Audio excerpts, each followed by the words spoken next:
Yuridullahu bikumul yusra wa la yuridu bikumul usra walitukmilul iddata walitukabbirullah ala ma hadakum wa la'allakum tashkurun.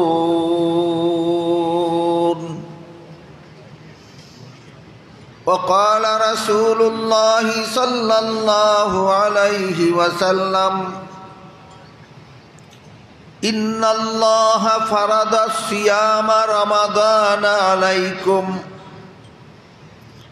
wa sanantu lakum qiyamahu faman shamahu wa qamahu imanan wa ihtisaba kharaja min dhunubihi kayawmin waladathu ummuh aw kama qala alaihi salatu wassalam.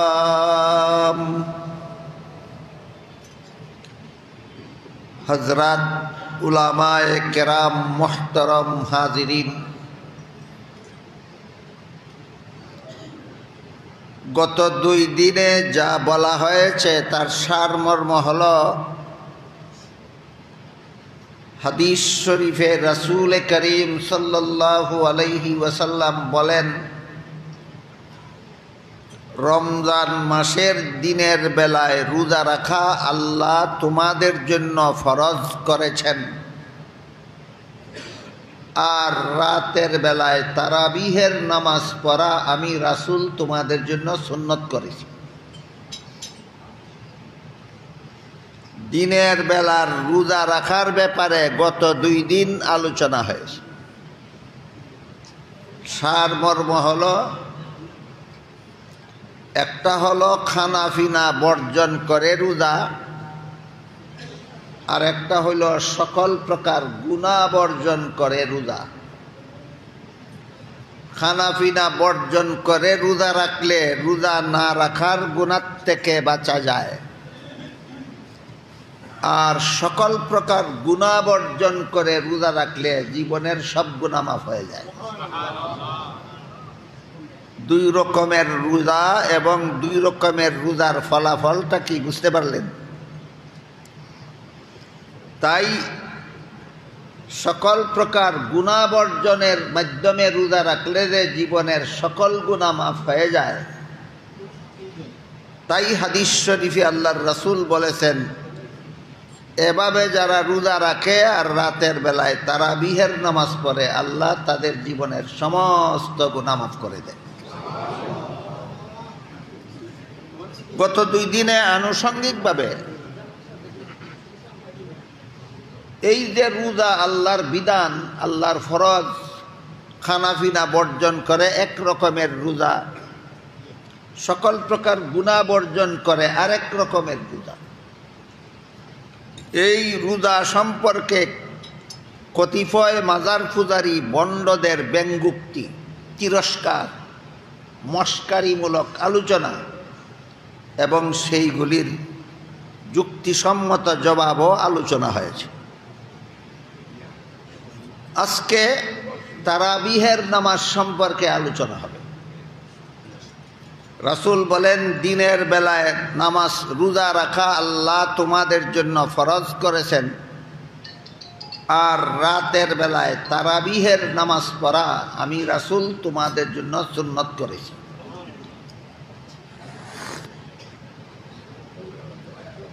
চিনির সাহস থেকে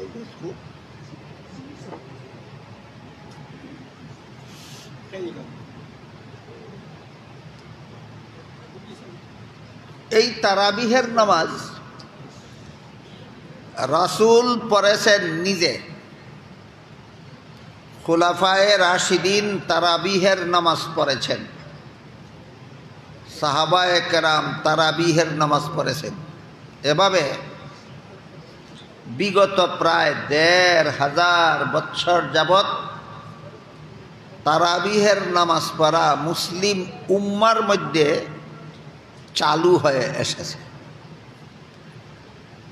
তারাবিহের নামাজকে হাদিসের ভাষায় কিয়ামুল লাইল বলা হয়। আর রমজান ছাড়া অন্য মাসে রাতের বেলায় যে নামাজ তাহাজ্জুদ ইত্যাদি পড়া হয়, এগুলিকে রমজান ছাড়া যে নামাজগুলি রাতে পড়া হয় তাহাজ্জুদ ইত্যাদি, এইগুলিকে কিয়ামুল লাইল বলা হয়। আর রমজান মাসে যে তারাবিহের নামাজ পড়া হয় এটাকে কিয়ামে রমজান বলা হয়। একটা হইল কিয়ামে লাইল আর একটা হইল কিয়ামে রমজান। কিয়াম শব্দের আবিধানিক করতে হলো দাঁড়ানো। যেহেতু তাহাজ্জুদের নামাজে দীর্ঘক্ষণ দাঁড়িয়ে কোরআন তেলাওয়াত করতে হয়, তারাবিহের নামাজে দীর্ঘক্ষণ দাঁড়িয়ে থাকতে হয়, এই জন্য এই নামাজগুলিকে কিয়ামুল লাইল এবং কিয়ামে রমজান বলা হয়।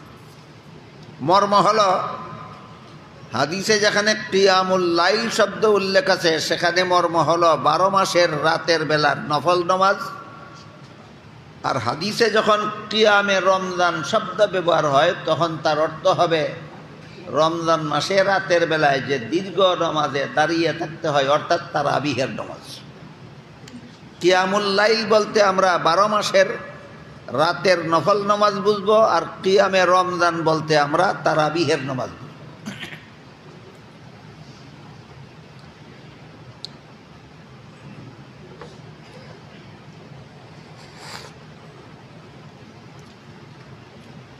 এই রাতের নামাজ, রমজান মাসের রাতের নামাজ অর্থাৎ তারাবিহের নামাজ রাসূল করিম সাল্লাল্লাহু আলাইহি ওয়াসাল্লাম পড়েছেন, 20 রাকাত পড়েছেন, হাদিসে আছে।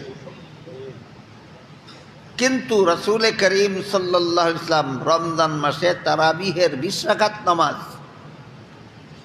মাত্র 3 দিন মসজিদে গিয়ে জমাতের সাথে পড়েছেন। 3 দিন পর থেকে এই তারাবিহের নামাজ জমাতে পড়ার জন্য আল্লাহর রসুল আর মসজিদে যাননি। গেল রসুল মসজিদে গিয়ে তারাবিহের নামাজ জমাতে কতদিন পড়েছিলেন, এই প্রশ্নের পরিষ্কার সমাধান 3 দিন। রাসূল তারাবিহের নামাজ মসজিদে গিয়ে জমাতের সাথে পড়েছিলেন 3 দিন। এই 3 দিনের পরে আর তারাবিহের নামাজ জমাতে পড়ার জন্য রাসূল মসজিদে যাননি।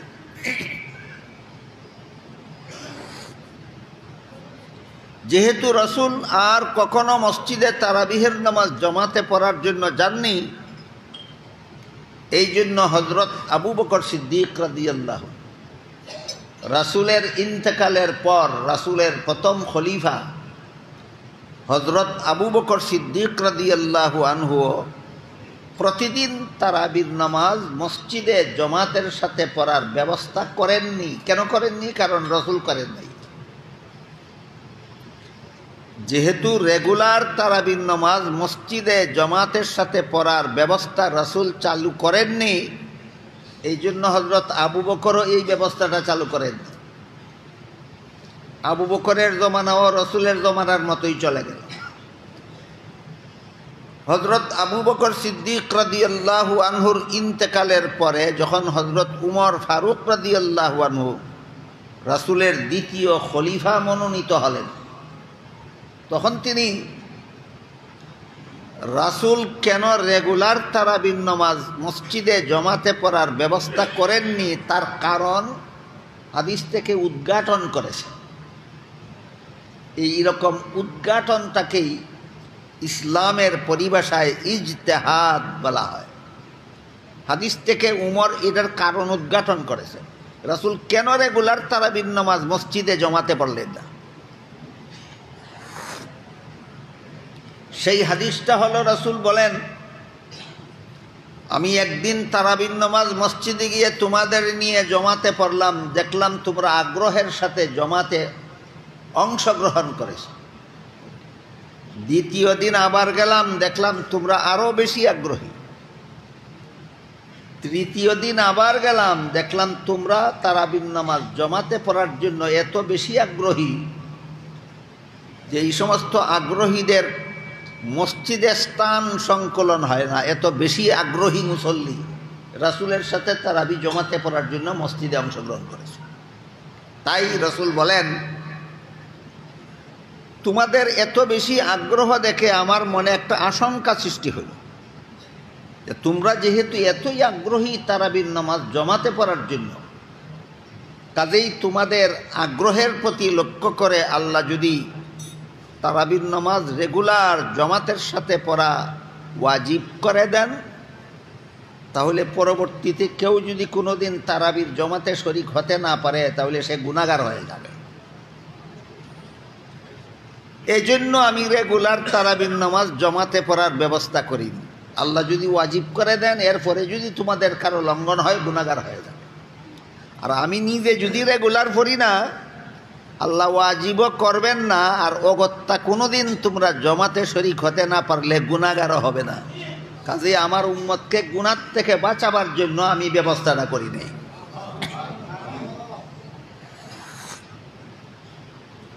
তাই হযরত উমর বলেন, এখন রাসূল দুনিয়াতে নাই, এখন যদি এক মসজিদে 3 মসজিদে সংকুলান না হওয়ার মতো আগ্রহী মুসল্লি একত্র হয়ে যায়, তবু আল্লাহর পক্ষ থেকে ওয়াজিব ঘোষণা দেওয়ার আর সময় সুযোগ নেই। কাজে আমরা এখন রেগুলার তারাবির নামাজ মসজিদে জমাতে পড়লে ওয়াজিব হওয়ার যেহেতু আশঙ্কা নাই, তাই এখন আমরা তারাবির নামাজ প্রতিদিন মসজিদে গিয়ে জমাতের সাথে পড়তে আর কোনো বাধা নাই। এই বলে হযরত উমর ফারুক রাদিয়াল্লাহু আনহু তারাবির নামাজ প্রতিদিন মসজিদে জমাতের সাথে পড়ার ব্যবস্থা চালু করেছেন।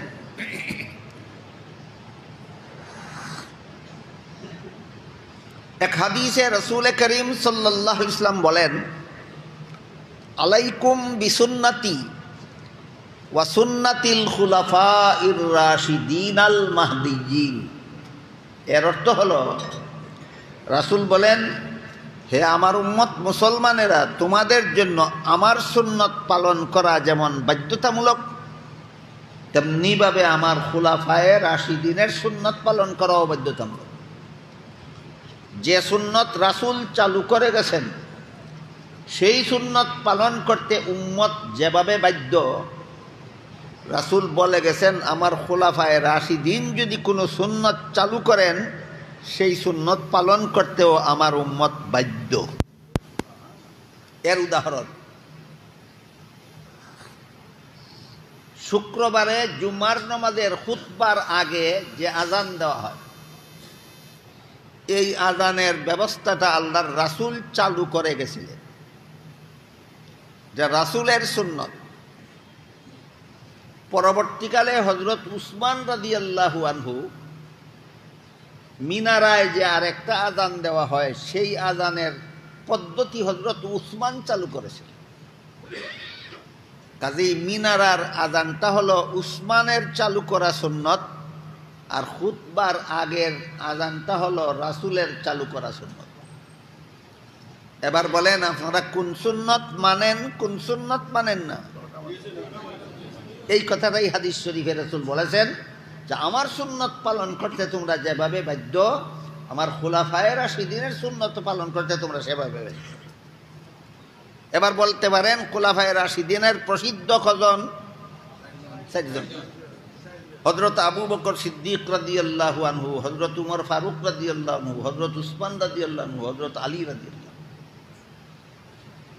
জুমার দিনে মিনারার আজানের সুন্নত যেমনভাবে উসমান চালু করেছেন, রাসূল বলেছেন আমরা পালন করতে বাধ্য, এই জন্য সারা দুনিয়ার সমস্ত মুসলমান এই উসমানের চালু করা সুন্নত আমরা পালন করে থাকি। ঠিক তেমনিভাবে তারাবির নামাজ প্রতিদিন মসজিদে জমাতের সাথে পড়ার সুন্নত হযরত উমর চালু করেছেন, এইটাও পালন করতে আমরা বাধ্য। এই জন্য সারা দুনিয়ার সমস্ত মুসলমান রমজান মাসে প্রতি রাত্রে তারাবির নামাজ মসজিদে জমাতের সাথে পড়ে। বুঝে থাকলে বলুন তো, এইটা কার চালু করা সুন্নত? হযরত উমর, হযরত উমরের চালু করা সুন্নত।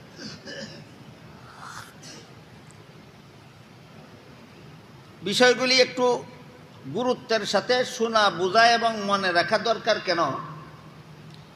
কারণ আমাদের মুসলমান সমাজে ইসলামের নামে, মুসলমান নামে যত বাতিল দল আছে, বাতিল দল, এর মধ্যে বর্তমান বিশ্বে মুসলমান নামে একটা সবচেয়ে বড় জঘন্যতম বাতিল দলের নাম আছে লামাযহাবী। এই লামাযহাবীরা বলে তারাবির নামাজ 20 রাকাত পড়া বিদআত। অথচ হযরত উমর যে তারাবির নামাজ প্রতিদিন মসজিদে জমাতে পড়ার ব্যবস্থা করেছিলেন, ওই প্রত্যেক দিন ওই হযরত উমরের তত্ত্বাবধানে তারাবির নামাজ 20 রাকাত পড়া হতো। উমর যে প্রতি রাত্রে তারাবির নামাজ মসজিদে জমাতের সাথে পড়ার ব্যবস্থা করেছিলেন, সেই জমাতে তারাবির নামাজ কত রাকাত পড়া হইতো? 20 রাকাত পড়া।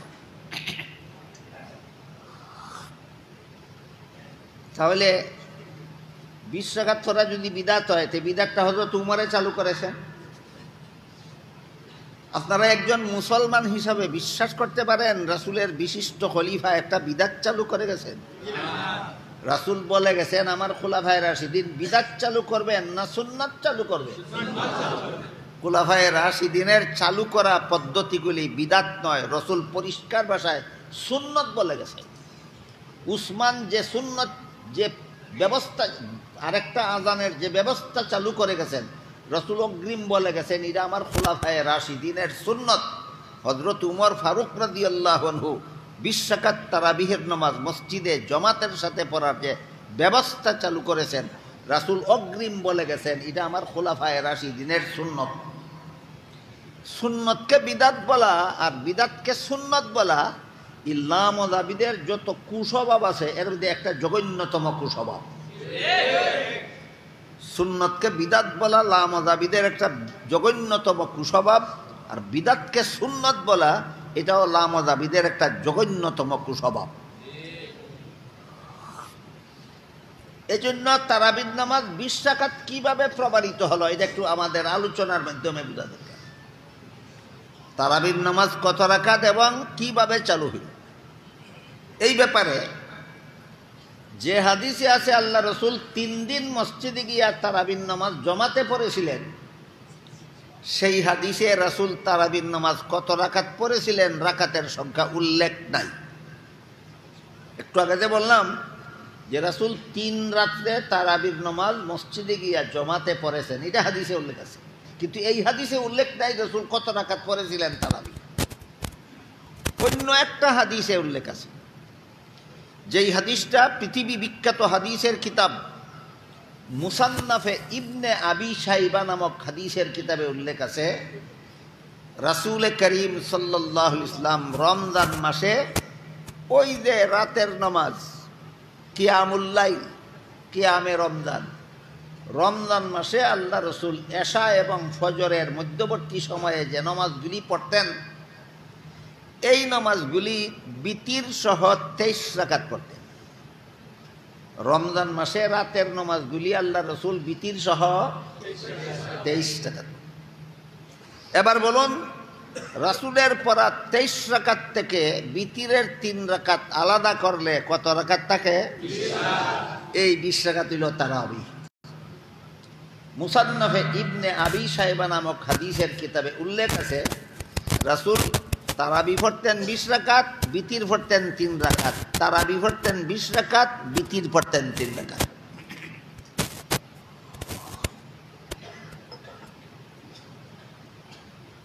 তাহলে 20 রাকাত তারাবি পড়া কার মাধ্যমে চালু হইল?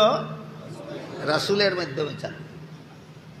হযরত উমর ফারুক রাদিয়াল্লাহু আনহু প্রত্যেক দিন 20 রাকাত তারাবির নামাজের জমাত চালু করলেন মসজিদে। রাসূল থেকে চালু হইল, খুলাফায়ে রাশিদিন আরো ব্যাপকভাবে চালু করলেন। সমস্ত সাহাবাগণ এই তারাবির নামাজ 20 রাকাতের জমাতে অংশগ্রহণ করেছেন। রাসূল চালু করেছেন, খুলাফায়ে রাশিদিন প্রসার করেছেন, সাহাবায়ে কেরাম অংশগ্রহণ করেছেন। সাহাবায়ে কেরামের পরে তাবেঈন এই 20 রাকাত তারাবির নামাজ সারা যে যেখানে আছেন তারা সেখানেই তারাবির নামাজ 20 রাকাত করেছেন। তাবেঈনের যারা যেখানেই ছিলেন তারা তারাবির নামাজ 20 রাকাত করেছেন। অন্যান্য মুমিন মুসলমান পরবর্তীতে সারা দুনিয়ার সমস্ত মুসলমানেরা যেহেতু রাসূল পড়েছেন 20 রাকাত, খুলাফায়ে রাশিদিন পড়েছেন 20 রাকাত, সাহাবায়ে কেরাম পড়েছেন 20 রাকাত, তাবেঈন পড়েছেন 20 রাকাত, তাবে তাবেঈন পড়েছেন 20 রাকাত। এই জন্য দুনিয়ার যেখানে যত মুসলমান আছে বিগত 1300 বছর পর্যন্ত সারা দুনিয়ার সমস্ত মুসলমান তারাবির নামাজ 20 রাকাত পড়েছে। তারাবির নামাজ 20 রাকাত পড়া এটা বিশ্ব মুসলিম উম্মার আমল। রাসূল থেকে সংগ্রহ করা হয়েছে, খুলাফায়ে রাশিদিন থেকে সংগ্রহ করা হয়েছে, সাহাবায়ে কেরাম থেকে সংগ্রহ করা হয়েছে। 1300 বছর পর্যন্ত সারা দুনিয়ার সমস্ত মুসলমান তারাবির নামাজ 20 রাকাত পড়েছে। এরপর 1285 হিজরি সনে, এই 1285 হিজরি সনের পূর্ব পর্যন্ত সারা দুনিয়ার সমস্ত মুসলমান তারাবি পড়ে 20 রাকাত। 1285 হিজরি সনে ভারতের একটা কট্টর চরমপন্থী লামজহাবি নেতা, এই চরমপন্থী লামজহাবি নেতার নাম ইতিহাসের পাতায় পাওয়া যায় মুহাম্মদ হুসাইন বাটালবি। 1285 হিজরি সনে লামজহাবিদের চরমপন্থী নেতা মুহাম্মদ হুসাইন বাটালবি হঠাৎ করে একটা ফতোয়াবাজি প্রচার করতে থাকলো, তারাবির নামাজ 20 রাকাত পড়া বিদআত, তারাবির নামাজ 8 রাকাত পড়া সুন্নাত। তাহলে রসুলও বিদআত করলেন, খুলাফায়ে রাশিদিনও বিদআত করলেন, সাহাবায়ে কেরামও বিদআত করলেন, তাবেঈনও বিদআত করলেন, তাবে তাবেঈনও বিদআত করলেন। 1300 বছরের সমস্ত মুসলমানে বিদআত করলো। চাপাবাজিরও একটা শেষ সীমানা থাকা দরকার, ইত্রামিয়ার শয়তানিরও একটা শেষ সীমানা থাকা দরকার। এই জঘন্যতম চরমপন্থী লামজহাবি মুহাম্মদ হুসাইন বাটালবি 1285 হিজরিতে নূতন একটা ফতোয়াবাজি শুরু করে দিল, তারাবির নামাজ 20 রাকাত পড়া বিদআত, 8 রাকাত পড়া সুন্নাত। এরপর থেকে পৃথিবীর বিভিন্ন দেশের যত লামজহাবি এই কথাটা লাগাল হয়েছে, সবগুলি লামজহাবি, যেখানে যত লামজহাবি আছে বর্তমান দুনিয়াতে সবগুলি লামজহাবি তারাবির নামাজ 8 রাকাত বলে অপপ্রচার ছড়াচ্ছে, অপপ্রচার করে যাচ্ছে। এবার বলেন, আমরা ইসলামের যাবতীয় বিধিবিধান 1285 হিজরি সনের পর থেকে পেলাম না রাসূল এবং তার সাহাবাগণ থেকে পেলাম? রাসূল কত রাকাত পড়েছিলেন তারাবি? সাহাবায়ে কেরাম কত রাকাত পড়েছেন তারাবি? আর 1300 বছর পরে যেগুলো তারাবি 20 রাকাত নয় 8 রাকাত, এটা কি সত্যই ইসলামের কথা না তার মন গড়া কথা?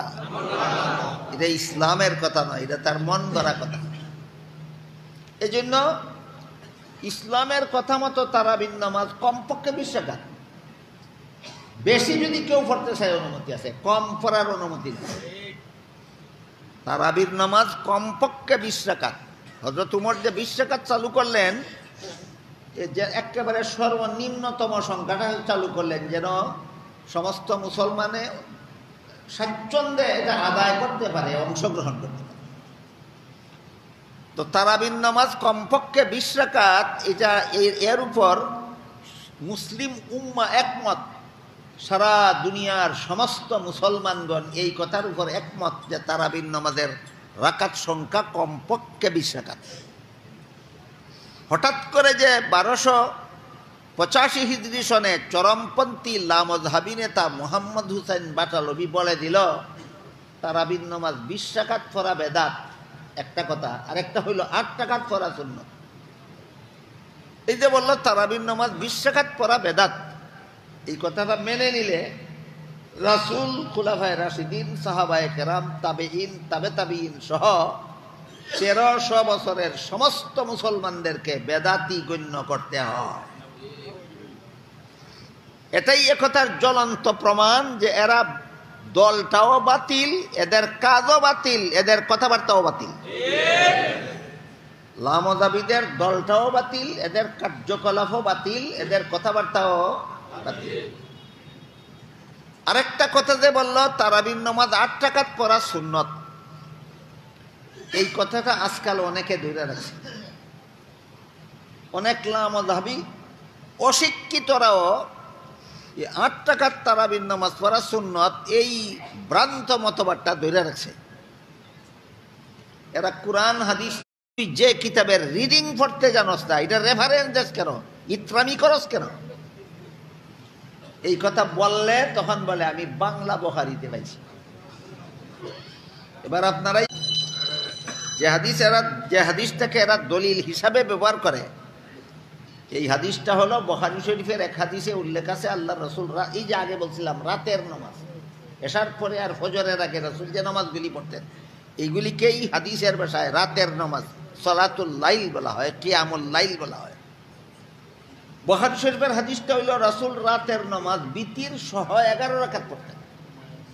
এবার আপনারা বলুন, যে 11 রাকাত নামাজ রসুল বিতির সহ পড়তেন, এখান থেকে বিতিরের জন্য কত রাকাত আলাদা করলে বাকি থাকে 8 রাকাত? কত রাকাত বিতিরের জন্য আলাদা করলে বাকি থাকে 8 রাকাত? 3 রাকাত আলাদা করলে বাকি থাকে 8 রাকাত। তাহলে এই হাদিসের দ্বারা তারাবি 8 রাকাত প্রমাণ হয় কিনা সেই আলোচনা আমরা একটু পরে করব। এর আগে আরেকটা কথার দিকে আপনাদের দৃষ্টি আকর্ষণ করতে চাই, সেটা হলো বাংলায় একটা কথা আছে, খেচু করতে গিয়ে সাপ বের হয়ে গেল। আমরা সিলেটি ভাষায় কয় জির কুত্তে গিয়া হাফ বারই গেল। এটা কিরকম? এটা হলো যারা বলে তারাবি 8 রাকাত, এরা কয় বিতির 1 রাকাত। যে সমস্ত লামাযহাবীরা বলে তারাবি 8 রাকাত, এরা বলে বিতির 1 রাকাত। এখন তোমরা তারাবি 8 রাকাত কিনা আমরা পরে দেখবো, তোমাদের দাবি তো বিতির 1 রাকাত। রাসূল যে 11 রাকাত পড়তেন, এই 11 রাকাত থেকে তারাবির জন্য 8 রাকাত আলাদা করলে বিতিরের ভাগে 1 রাকাত থাকে না 3 রাকাত থাকে? তুই কস তারাবি বিতির 1 রাকাত, তোর দলিলে কয় বিতির 3 রাকাত। কথাটা বুঝলেন কিনা দেখেন। এই বানরেরা দাবি করে বিতির 1 রাকাত, আর যে হাদিস যার দলিল দেয় হাদিসে কয় বিতির 3 রাকাত। তাহলে বুঝে থাকলে এবার বলুন, সহিহ বুখারী শরীফের হাদিসের দ্বারা বিতির 1 রাকাত সাব্যস্ত হইল না বিতির 3 রাকাত সাব্যস্ত হইল? কাজে এখানেও তারা ভ্রান্ত মতবাদী। যারা বলে বিতির 1 রাকাত, এরার মতবাদ ভ্রান্ত। সহিহ বুখারী শরীফের হাদিসের দ্বারা সুস্পষ্টভাবে প্রমাণিত বিতির 1 রাকাত নয়, বিতির 3 রাকাত। রাসূলের সেই 11 রাকাত থেকে বিতিরের জন্য 3 রাকাত আলাদা করলে বাকি থাকে 8 রাকাত। যে হাদিসে কথাটা উল্লেখ আছে, এই হাদিসেই উল্লেখ আছে এই 8 রাকাত নামাজ আল্লাহর রাসূল শুধু রমজানে নয় 12 মাসই পড়তেন। 8 রাকাত নামাজ রাসূল 12 মাসেই পড়তেন। এবার বলেন, এই 8 রাকাত নামাজ রাসূল কোন মাসে পড়তেন? এবার আপনারাই বলুন, যে 8 রাকাত নামাজ রাসূল 12 মাস পড়তেন, এটা কি তারাবি না তাহাজ্জুদ? তাহলে বান্দরে কোন হাদিস দিয়া কিসের দলিল দিল? বলেন, বান্দরে কোন হাদিস দিয়া কিসের দলিল দিল? প্রমাণিত নয়। হাদিসের দ্বারা প্রমাণিত তারাবি 20 রাকাত। তারাবির নামাজ 20 রাকাত পড়া সুন্নত। 8 রাকাতের কথা যে হাদিসে আছে, এটা তারাবির হাদিস না, এটা তাহাজ্জুদের হাদিস। তাইলে যারা বলে তারাবি 8 রাকাত সুন্নত, তারাবি 8 রাকাত, 8 তারাবির রাকাত সংখ্যা 8 যারা বলে, এরা হক না বাতিল? বাতিল। এখন আমার 2-4 দিন, কিছুদিনের মধ্যে দেখা যাচ্ছে মিডিয়াতে আরেক দল মধ্যপন্থীর আবির্ভাব হয়েছে। এরা অল্প দিনের মধ্যে জিরুর থেকে হিরু হয়ে গেছে। বাংলাদেশে কয়েকটা নূতন অচেনা মুখ, বাংলাদেশে কয়েকটা নূতন নবীন কয়েকটা অচেনা মুখ জিরুর থেকে হিরু হয়ে গেছে। ইলেকট্রনিক্স মিডিয়াতে তাকাইলেই এদের মুখ দেখা যায়।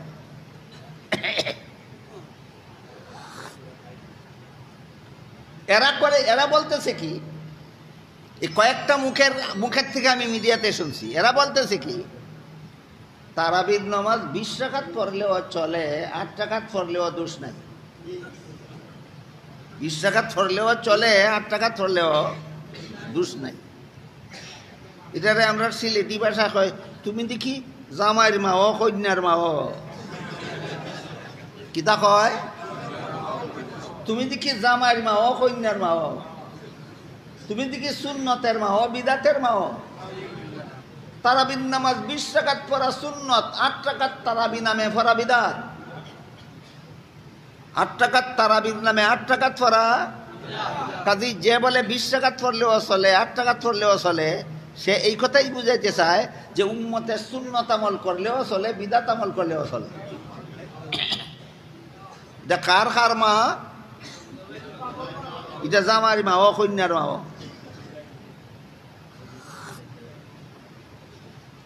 আসলে এরা অঘোষিত লামাযহাবী যে কয়েকটা নূতন মুখ বর্তমান বাংলাদেশের মিডিয়াতে ইলেকট্রনিক্স মিডিয়াতে যে কয়েকটা নূতন মুখ দেখতে পাওয়া যায় এরা নিজেদের আসল পরিচয় সমাজে গোপন রেখে আগে সমাজ নিজেদেরকে ভাইরাল করতে চায়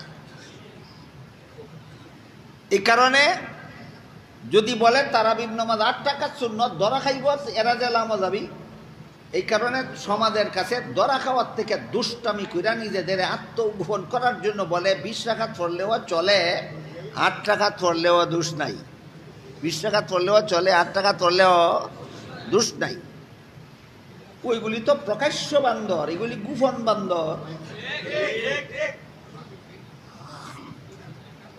আমি আপনাদের একটা উদাহরণ দিই শুনুন এক ব্যক্তির 2 ছেলে লোকটা মারা গেলে পরে এই লোকের সম্পদ 2 ছেলে ভাগাভাগি করে দিবে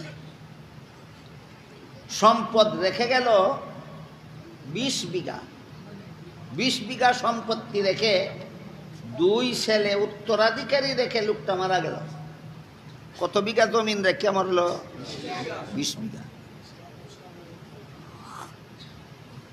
20 বিঘা জমিন বাবার তেজ্য সম্পদের 20 বিঘা জমিন 2 ভাইয়ে ভাগাভাগি করে নিলে এক এক ভাইয়ের ভাগে পড়ে 10 বিঘা বড়টা আছিল বড় ছেলেটা আছিল দুষ্ট চালাক এই বড়টাই বলতে লাগলো 12 রাকাতের মালিক আমি একা 8 রাকাত আছে ভাগাভাগি করার মতো আসলে বাবা কি 8 রাকাত সম্পত্তি রেখে মরছে 8 বিঘা রেখে মরছে না 20 বিঘা বড় দুষ্টটা কয় 12 বিঘা জমিনের মালিক আমি 8 বিঘা জমিন ভাগাভাগি 8 বিঘা রেখে গেছে না 20 বিঘা রেখে গেছে এখন আরেক বান্দরে নিচে দরবার মীমাংসা করে দিত ই বান্দরে কয় 20 বিঘা জমিন রেখা মরছে ইটা মানলেও চলে 8 বিঘা জমিন রেখা গেছে ইটা মানলেও দোষ নাই এ আরো বড় বান্দর এটা আরো বড় বান্দর বলেন এমন ক্ষেত্রে আপনাদের কাউকে যদি বিচারের জন্য নেওয়া হয় আপনি বলবেন যে 20 বিঘা জমিন 2 ভাইয়ের মধ্যে বন্টন করে দিলেও কোনো দোষ নাই 8 বিঘা জমিন বন্টন করে দিয়া 12 বিঘা একাতারে দিয়া দিলেও কোনো দোষ নাই এমন মুরব্বিয়াতা করবেন কেউ এটা মুরব্বিয়াতা না বান্দাবি এমন কিছু বান্দরেরও আবির্ভাব হয়েছে বর্তমান বাংলাদেশে 20 রাকাত পড়লেও দোষ নাই 8 রাকাত পড়লেও দোষ নাই বান্দর এতক্ষণের আলোচনা যারা বুঝেছেন তারা বলুন তারাবির নামাজ কত রাকাত কমপক্ষে কত রাকাত সুন্নত আর কত রাকাত বিদাত কমপক্ষে 20 রাকাত সুন্নত 8 রাকাত বিদাত কমপক্ষে 20 রাকাত সুন্নত 8 রাকাত বিদাত কাজে সুন্নত আমল করলে যেমন কোনো দোষ নাই বিদাত আমল করলেও কোনো দোষ নাই বান্দর ছাড়া এমন কথা কেউ বলতে পারে না যেখানে যেগুলি বলে এগুলি বান্দর ধর্ম নিয়ে বান্দামি করে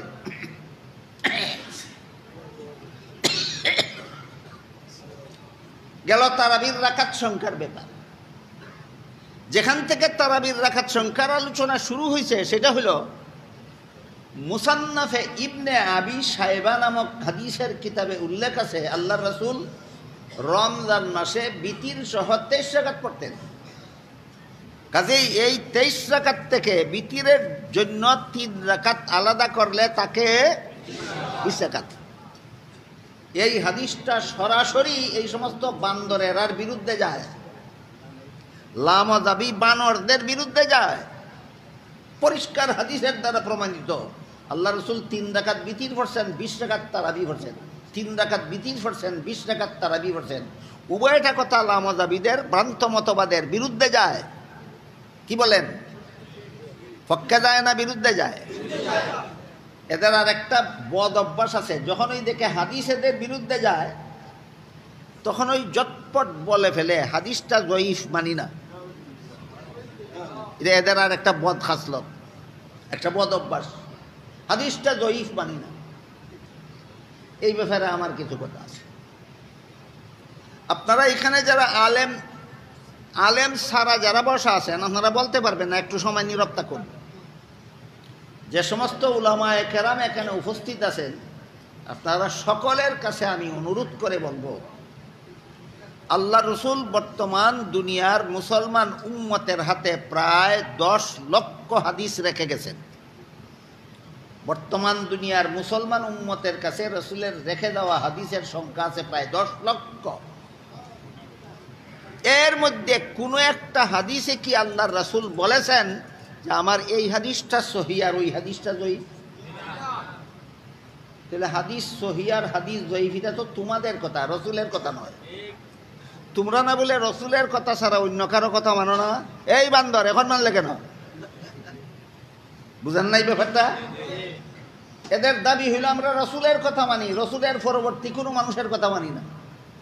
এই 10 লক্ষ হাদিসকে নাসিরউদ্দিন আলবানী নামের একটা লোক, হাদিস নিয়ে দুনিয়াতে তামাশা যদি কেউ সবচেয়ে বেশি করে থাকে, নবীর হাদিস নিয়ে যদি কেউ বেশি তামাশা করে থাকে, এই নাসিরউদ্দিন আলবানী নবীর হাদিসগুলি নিয়ে তামাশা করছে।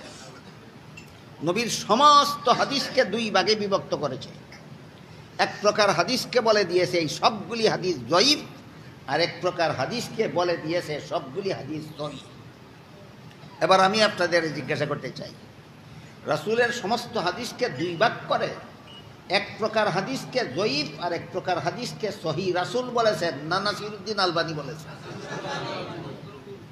তাহলে এবার বলো, ইমাম আবু হানিফা বলেছেন এই কথা বললে যদি আবু হানিফাকে নবী মানা হয়, তা নাসিরউদ্দিন আলবানী বলেছে এই হাদিস সহিহ হাদিস জয়ীফ, এটা মানলে নাসিরউদ্দিন আলবানীরে নবী মানা হয় না? তোরা না বললে নবীর কথা মানস, আবু হানিফার কথা মানস না, তো নাসিরউদ্দিন আলবানীর কথা কেমনে মানলে এখন? আবার বলুন, নবী জীবনে কোনোদিন বলেছেন আমার এই হাদিসটা সহিহ? নবী জীবনে কোনোদিন বলেছেন আমার এই হাদিসটা জয়ীফ? হাদিস সহিহ আর জয়ীফ এই শব্দগুলি হাদিসের বেলায় আল্লাহর রসুল ব্যবহার করেননি, ব্যবহার করছে পরবর্তী লোকেরা, ব্যবহার করছে পরবর্তী লোকেরা। তোমরা তো পরবর্তী লোকের কথা মানোই না। এখন আছে মানলা কেন? যে হাদিসে উল্লেখ আছে আল্লাহ রসুল বিতির 3 রাকাত আর তারাবি 20 রাকাত পড়ছেন, এই হাদিসটা জয়ীফ রসুলে বলছেন না নাসিরউদ্দিন আলবানী? এখন নাসিরউদ্দিন আলবানী তোমার নবী ইয়া থাকলে না মানো, আমার নবী এই হাদিসটাকে জয়ীফ বলে নাই, আমি মানি। 1 নম্বর কথা। 2 নম্বর কথা হইল, জয়ীফ শব্দের বাংলা অর্থ হইল দুর্বল। জয়ীফ শব্দের বাংলা অর্থ হইল দুর্বল। তাহলে হাদিসটা জয়ীফ অর্থ নবীর কথাটা দুর্বল, নবীর কাজটা দুর্বল। এবার আপনারা বলুন, আপনাদের নবী জীবনে দুর্বল কথা কটা বলেছিলেন? আপনাদের নবী জীবনে দুর্বল কাজ কটা করেছিলেন? তাহলে হাদিসটা দুর্বল বলে বেটা তুই নিজেই কি গুড়ার ডিম বুঝস আর সমাজেই কি গুড়ার ডিম বুঝাতে চাস? হাদিস আবার দুর্বল হয় কেমনে? হাদিস তো হাদিস, এটা দুর্বল কেমনে হয়? 3 নম্বর কথা হল, তোমার বাবা যদি বুড়া হইতে হইতে দুর্বল হইয়া যায়, সুজা হইয়া হাঁটতে পারে না, লাঠি বট দিয়া নইয়া নইয়া হাঁটে যদি তোমার বাপ, এটা শক্তিশালী না দুর্বল? কইয়া যায় এটারে বাপ মানবে নি? বাপ দুর্বল হইলে বাপ তাকে নি? কিছু কম বাপ তাকে, 16 আনাই বাপ তাকে। বাপ যেমন ভাবে দুর্বল হইতে হইতে নইয়া গেলে ও বাপ তাকে 16 আনাই, ঠিক তেমনি ভাবে তুই নবীর হাদিসে দুর্বল দুর্বল জপতে থাকলে ওইটা নবীর হাদিস হয়ে থাকে। আর যদি বলো যে না দুর্বল হইয়া গেলে বাপ রে, আর বাপ ডাহন যেত না, দুলাভাই এখনো শক্তিশালী আছে, ওইটারে বাপরে খেলাই। একটা লামদাবির বাপ হইয়া গেছে গা দুর্বল, আর হ্যাঁ দুলাভাই রয়েছে শক্তিশালী। তখন কোনটারে বাপ মানব? দুলাভাইরে বাপ মানতে যদি মানে না চাইতে দুর্বলটারে তুই বাপ মান তুইব। তুই হাদিসটারে দুর্বল কইলিও দুনিয়ার মুসলমান ইটারে রসুলের হাদিস হইবা না। হাদিস নিয়ে কি পরিমাণ ইত্রামি আর বান্দামি এই ভ্রান্ত দলেরা শুরু করেছে চিন্তা করে দেখলাম। 4 নম্বর কথাটা বোঝার জন্য একটু উলামায়ে কেরামের মনোযোগী হওয়া দরকার।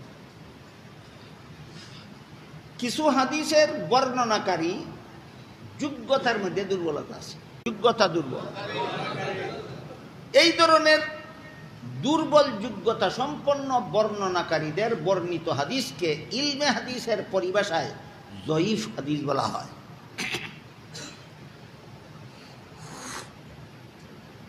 এই জয়ীফ হাদিসের বিভিন্ন স্তর আছে, বিভিন্ন বিধান আছে।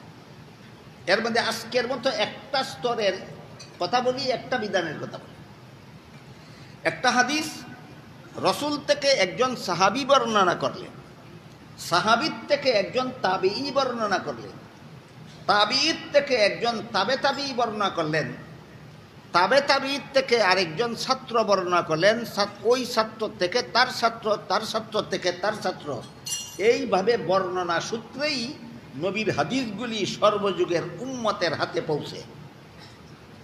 বুঝে থাকতে বলেন নবীর হাদিসগুলি সর্বযুগের উম্মতের হাতে পৌঁছে একদল বর্ণনাকারীদের মাধ্যমে, একদল সর্বযুগের একদল বর্ণনাকারীদের মাধ্যমে।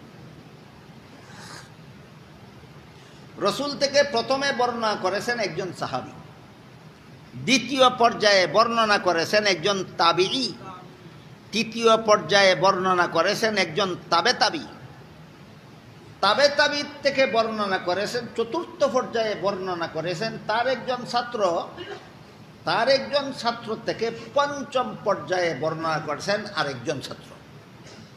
5 নম্বর বর্ণনাকারীর হাদিস বর্ণনার যোগ্যতায় দুর্বলতা আছে।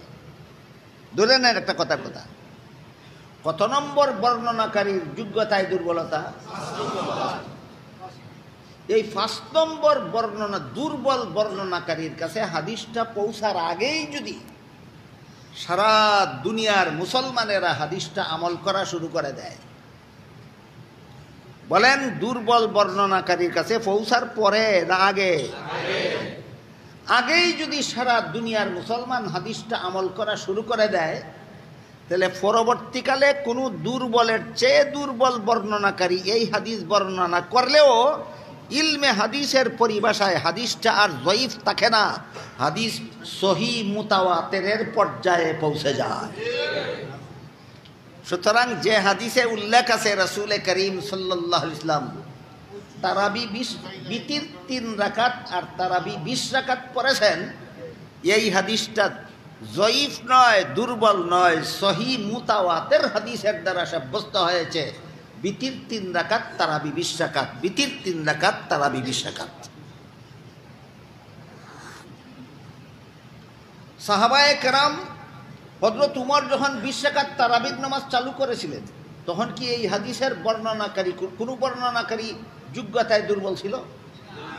সমস্ত সাহাবাগণ যখন তারাবির নামাজ 20 রাকাত পড়তেছিলেন, তখন হাদিসের কোনো বর্ণনাকারীর যোগ্যতায় দুর্বলতা ছিল না। সারা দুনিয়ার মুসলমান যখন তারাবির নামাজ 20 রাকাত পড়া শুরু করেছিল, তখন এই হাদিসের কোনো বর্ণনাকারীর যোগ্যতায় দুর্বলতা ছিল না। তাহলে দুর্বলতা প্রথম থেকে না পরবর্তীতে? পরবর্তীতে দুর্বল বর্ণনাকারীর মধ্যে দুর্বলতা আসলেও এর কারণে হাদিস জয়ীফ হয় না, হাদিস সহি মুতাওয়াতিরের পর্যায়েই থাকে। এর একটা উদাহরণ আছে চমৎকার, এটা হইল এক হাদিসে উল্লেখ আছে রাসূল করিম সাল্লাল্লাহু আলাইহি ওয়াসাল্লাম বলেছেন, লা ওয়াসিয়্যাতা লিওয়ারিসিন, একজন মরলে তার আত্মীয়স্বজন যারা তার উত্তরাধিকার পায়, সম্পদ পায়, এদেরকে ইসলামী পরিভাষায় ওয়ারিস বলা হয়। বাবা মারা গেলে ছেলে বাবার সম্পত্তি পায়, ছেলে হইল বাবার ওয়ারিস। কোরআন হাদিসের ভাষায় ওয়ারিস বলে, বাংলা ভাষায় বলে উত্তরাধিকারী। বাবা মরলে বাবার সম্পদের উত্তরাধিকারী তার সন্তান, বাবা মরলে বাবার সম্পদের ওয়ারিস তার সন্তান। এই কথা বুঝলে পরে এখন হাদিসটা শুনুন। আল্লাহ রসুল এক হাদিসে বলেছেন, লা ওয়াসিয়্যাত লি ওয়ারিসিন, যেই লোক মরলে তার ওয়ারিসে তার সম্পত্তি পাবে, মরণের আগে তাদের নামে সম্পত্তি দান করে যেতে পারবে না। বাবা ছেলেকে, কোনো ছেলের নামে আমার এই পরিমাণ সম্পত্তি আমার অমুক ছেলেকে দান করে গেলাম বলতে পারবে না, অধিকার নাই।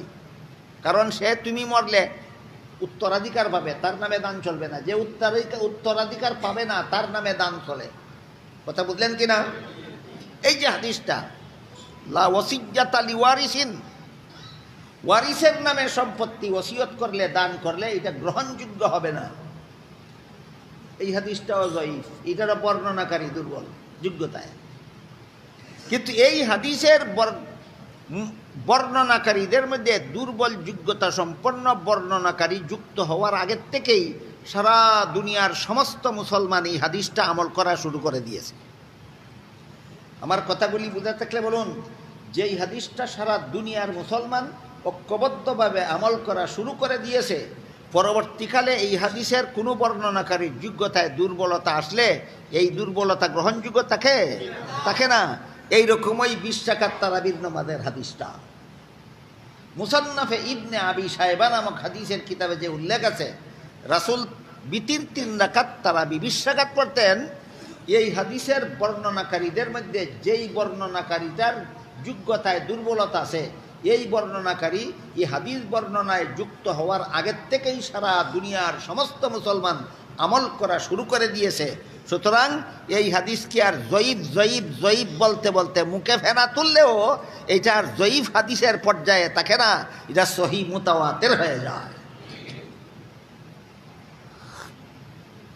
এবার বলুন, রাসূল তারাবির নামাজ 20 রাকাত পড়তেন, এই হাদিসটা গ্রহণযোগ্য না অগ্রহণযোগ্য? গ্রহণযোগ্য হাদিসের মান হইল সহিহ মুতাওয়াতির মান। এটা হইল ইলমে হাদিসের পরিভাষায়, হাদিসের বিভিন্ন মান আছে, এই সর্বোচ্চ মান হইল সহিহ মুতাওয়াতির। যে হাদিসে উল্লেখ আছে রাসূল বিতির 3 রাকাত তারাবি 20 রাকাত পড়তেন, এই হাদিসের মান হলো সর্বোচ্চ মান।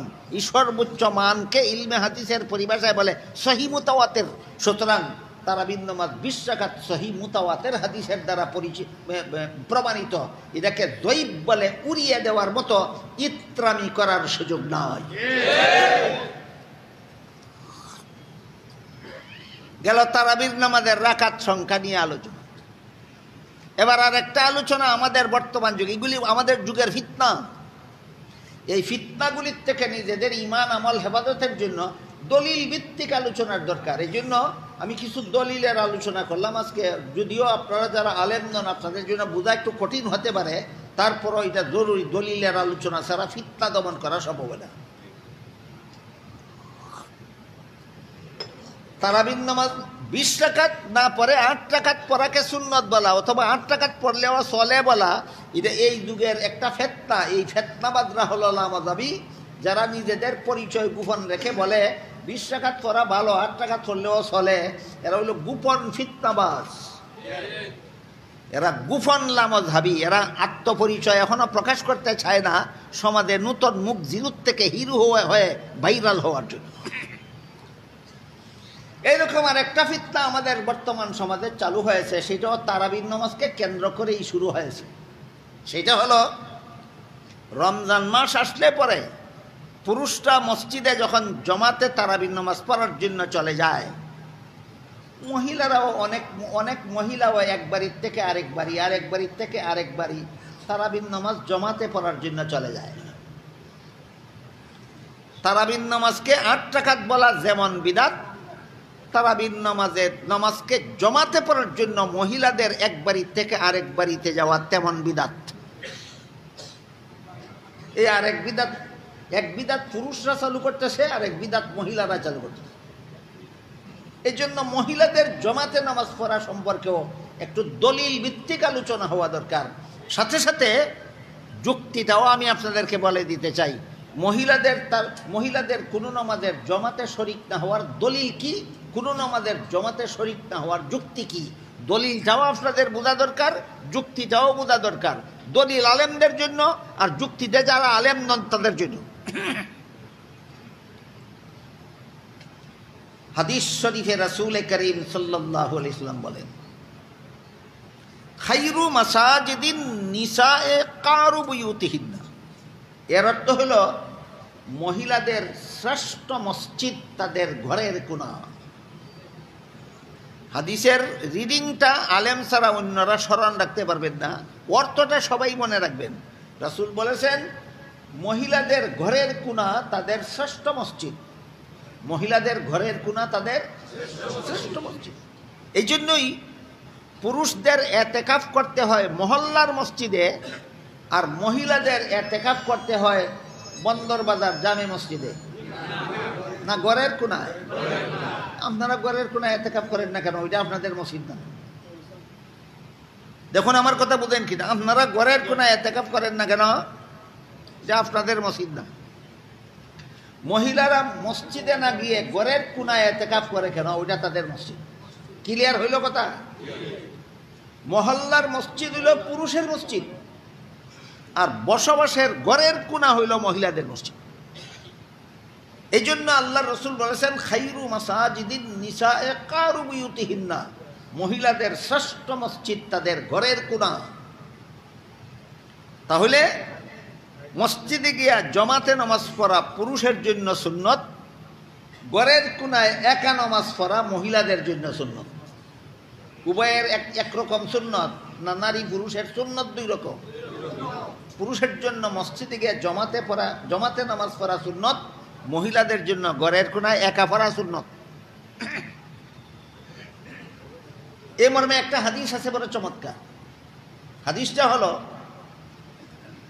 একজন মহিলা রাসূল করিম সাল্লাল্লাহু আলাইহি ওয়াসাল্লামের কাছে অনুমতি চাইল এই মর্মে যে, ওগো আল্লাহর রাসূল, আপনার ইমামতিতে মদিনা শরীফের মসজিদে যখন 5 বেলার নামাজের জমাত চালু হয়, সেই জমাতে আমি শরিক হয়ে 5 বেলার নামাজটা পড়তে চাই। মদিনা শরীফের রাসূলের ইমামতিতে যেই নামাজগুলি জমাতে হয়, ওই নামাজের জমাতে শরিক হওয়ার জন্য একজন মহিলা রাসূলের কাছে অনুমতি চাইল। কেন? কারণ মদিনা শরীফের জমাতে শরিক হইলে, মসজিদে নববীর জমাতে শরিক হইলে 1 রাকাতে 50,000 রাকাতের সমান সওয়াব। এটা মনে রাখেন জীবনভর। মসজিদে নববীর জমাতে শরিক হইলে 1 রাকাতে 50,000 রাকাতের সমান সওয়াব। এই সওয়াবটা পাওয়ার জন্য একজন মহিলা রাসূলের কাছে অনুমতি চাইল। আপনার অনুমতি সাপেক্ষে আপনার ইমামতিতে যখন মসজিদে নববীতে জমাতে নামাজ চলে, সেই জমাতে আমি শরিক হতে চাই, যেন আমিও 50,000 রাকাতের সমান সওয়াব পেতে পারি।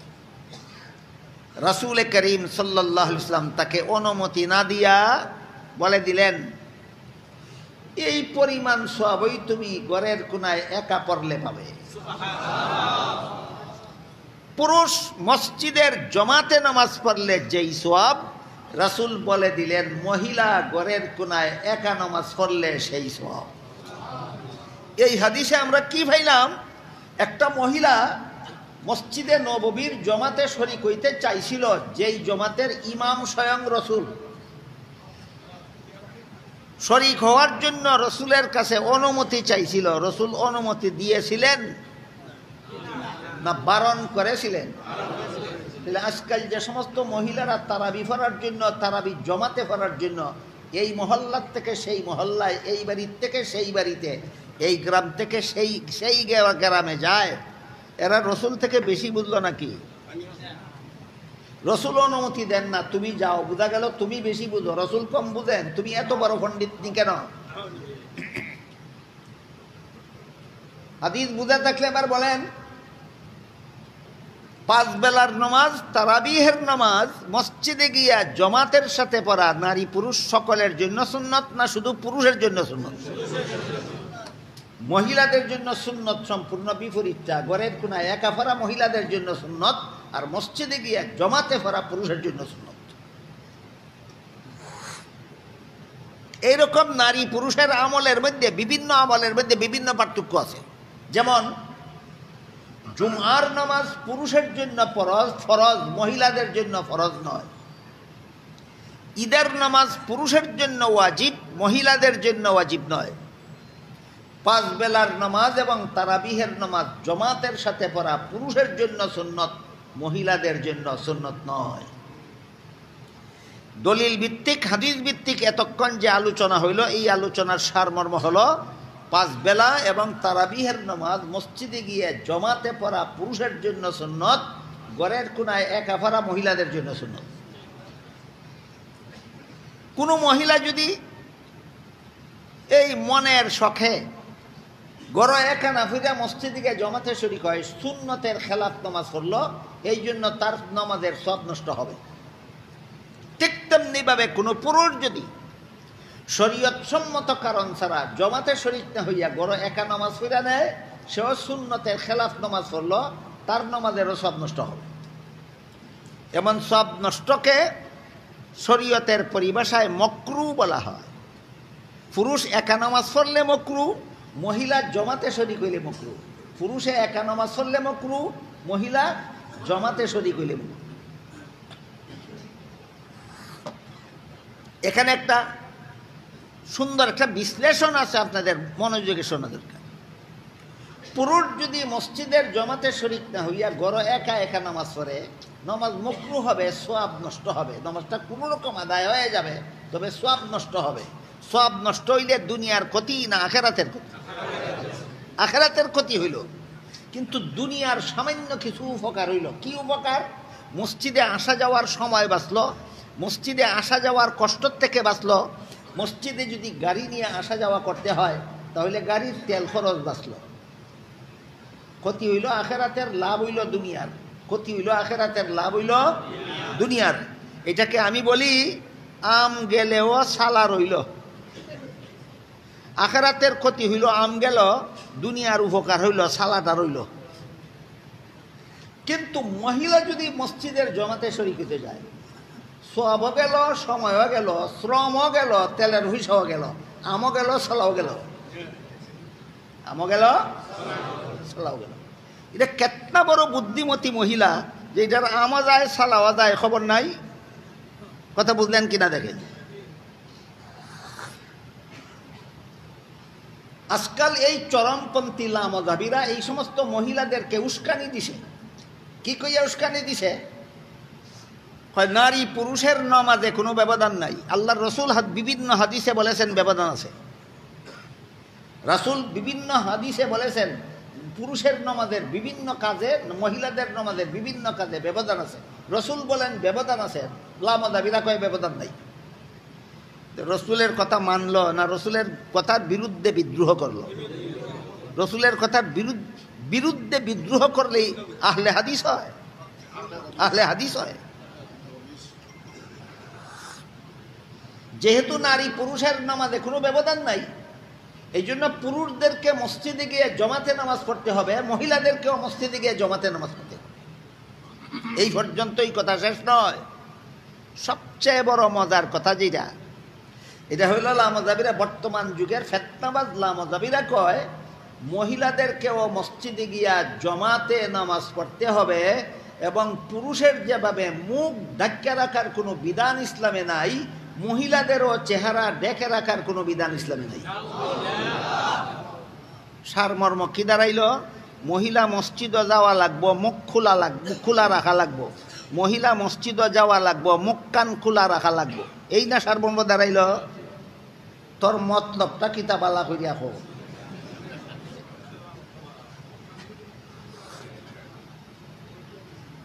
যারা বলে নারী পুরুষ সমাজে সমান, এরা সামাজিক কর্মকাণ্ডে মহিলাদেরকে জড়াইয়া পথে ঘাটে মহিলাদের মুখ দেখতে চায়।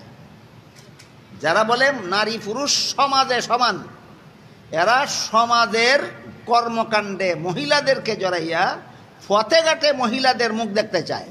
আর যারা বলে নারী পুরুষ নমাজে সমান, এরা মহিলাদেরকে ঘর থেকে বের করে মসজিদের ভিতরে নিয়ে এরা আল্লাহর ঘর মসজিদের ভিতরে মহিলাদের মুখ দেখতে চায়। মুখ দেখতে চায় দুইও দল, এক দলে পথে ঘাটে দেখতে চায়, এক দলে আল্লাহর ঘরের ভিতরে দেখতে চায়। একদল গরু সুরের মতো আর একদল মসজিদের কোরআন সুরের মতো। আপনারা কিতা মনে করেন বল, গৃহস্থের গরু চুরির বেশি গুণা না মসজিদের গড়ি চুরি বেশি গুণা? পথে ঘাটে বেটিনদের মুখ দেখলে বেশি গুণা না মসজিদের ভিতরে বেটিনদের মুখ দেখলে বেশি গুণা? এই খামখানেরা করতে চায়। এই কারণে কয় মহিলা ও মসজিদে জমাতে শরীক হতে হবে এবং মুখ খুলে রাখতে হবে। মতলবটা কি তোর?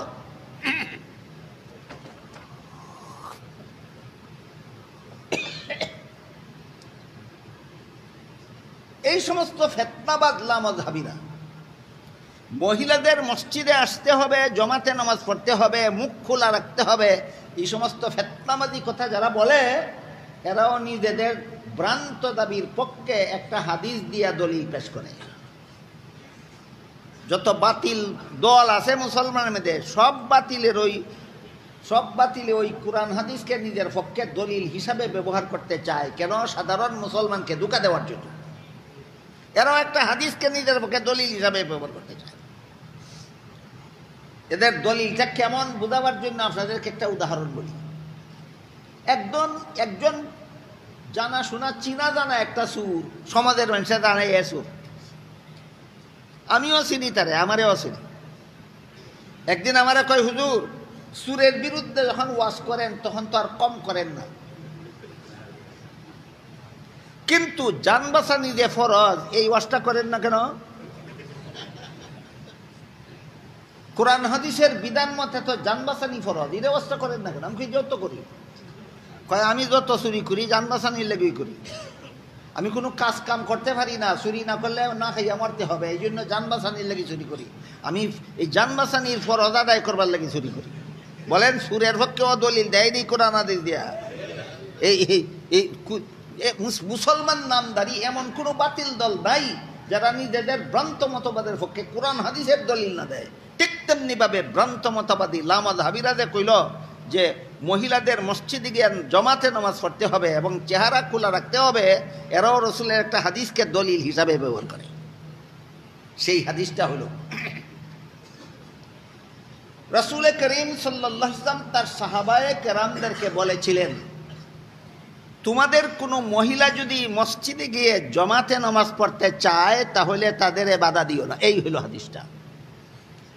রাসূল সাহাবায়ে কেরামদেরকে বলেছিলেন, কোনো মহিলা যদি মসজিদে এসে জমাতে নামাজ পড়তে চায় তাহলে তাদেরকে বাধা দিও না।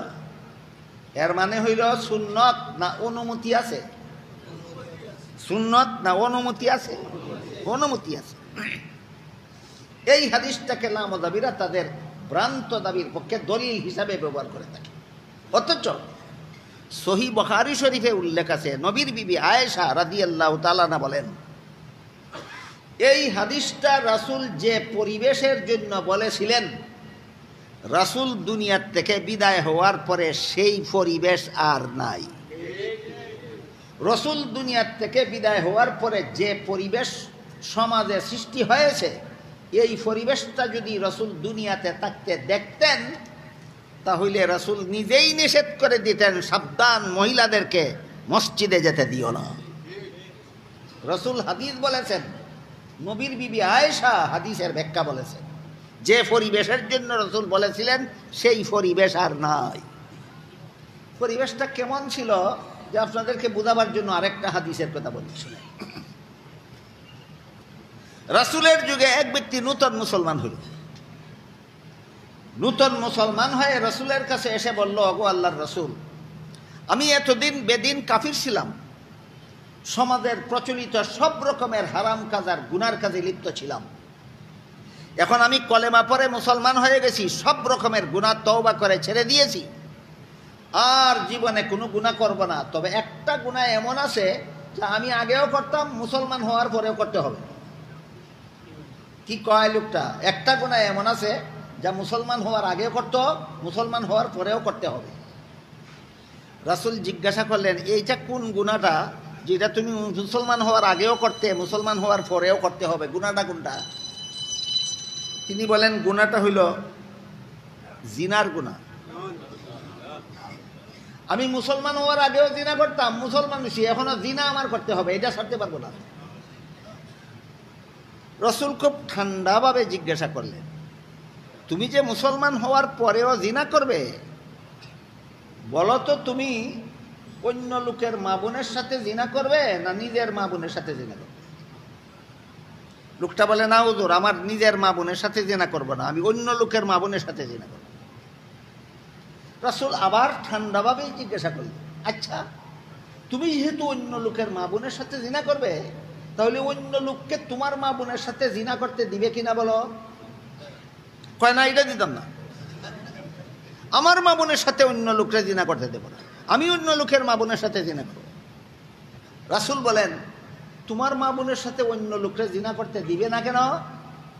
সে বলে, আমার প্রেস্টিজ নষ্ট হয়, প্রেস্টিজ, আমার মান ইজ্জতে আঘাত লাগে। রাসূল বলেন, তোমার মা বোনের সাথে অন্য লোকে জিনা করলে যদি তোমার মান ইজ্জতে ব্যাঘাত হয়, তুমি যার মা বোনের সাথে জিনা করবে তার কি মান ইজ্জতে ব্যাঘাত হয় না? লোকটা বলে, ঠিকই তো বলছেন হুজুর, আমি তো অত গভীরভাবে আগে বুঝতে পারিনি, আপনার কথা আমি বুঝতে পেরেছি। আমার মা বোনের সাথে অন্য লোকে জিনা করলে যেভাবে আমার অপমান হয়, ঠিক তেমনিভাবে অন্য লোকের মা বোনের সাথে আমি জিনা করলে তারও তো অপমান হয়। বুঝতে পারছি হুজুর, আমি কথা দিলাম আর কোনোদিন জিনাও করব না। এই লোকটা পরবর্তী জীবনে বলে, রাসূল যেদিন বলেছিলেন যে অন্য লোকের মা বোনের সাথে জিনা করলে তাদের মানহানি হয়, রাসূলের সেই কথার থেকে আমি বুঝেছি অন্য লোকের মা বোনের দিকে কুনজরে দেখলেও তাদের মানহানি হয়। আপনারা কি বুঝলেন ওই হাদিস থেকে? অন্য লোকের মা বোনের সাথে শুধু জিনা করলেই তাদের মানহানি হয় না তাদেরকে কুনজরে দেখলেও মানহানি হয়? যেহেতু আমি রসুলের কথার থেকে বুঝতে পেরেছি অন্য লোকের মা বোনকে কুনজরে দেখলেও তাদের মানহানি হয়, এই জন্য রাসূল এই কথাটা বলার পর থেকে জীবনে কোনোদিন আমি কোনো লোকের মা বোনের চেহারার দিকে কুনজরে তাকাইনি, তাদের মানহানি হওয়ার থেকে রক্ষা করার জন্য। হাদিসটা বুঝে থাকলে বলেন, রাসূলের জমানায় পরিবেশটা কেমন ছিল? অগত্যা যদি কোনো মহিলার চেহারা বিশেষ কোনো প্রয়োজনে খুলতে হইতো, অথবা অনিচ্ছাবশত ফতেঘাটে কোনো মহিলার চেহারা যদি খুললেও যাইতো, তাহলে রসুলের যুগের সাহাবাগণ ওদের দিকে কুদৃষ্টিতে তাকাতেন না দৃষ্টি ফিরিয়ে নিতেন? এই পরিবেশে রসুল বলেছিলেন, তোমাদের মা বোন যদি মসজিদের জমাতে শরীক হইতে চায়, বাধা দিও না। এই পরিবেশটা আপনাদের যুগেও আছে, এই পরিবেশটা 100 বছর আগেও ছিল। সহিহ বুখারী শরীফের হাদিস, নবীর বিবি আয়েশা বলেন, যতদিন নবী দুনিয়াতে ছিলেন ততদিন এই পরিবেশ সমাজে বিদ্যমান ছিল। নবী দুনিয়ার থেকে বিদায় হওয়ার পরে এই পরিবেশ নাই।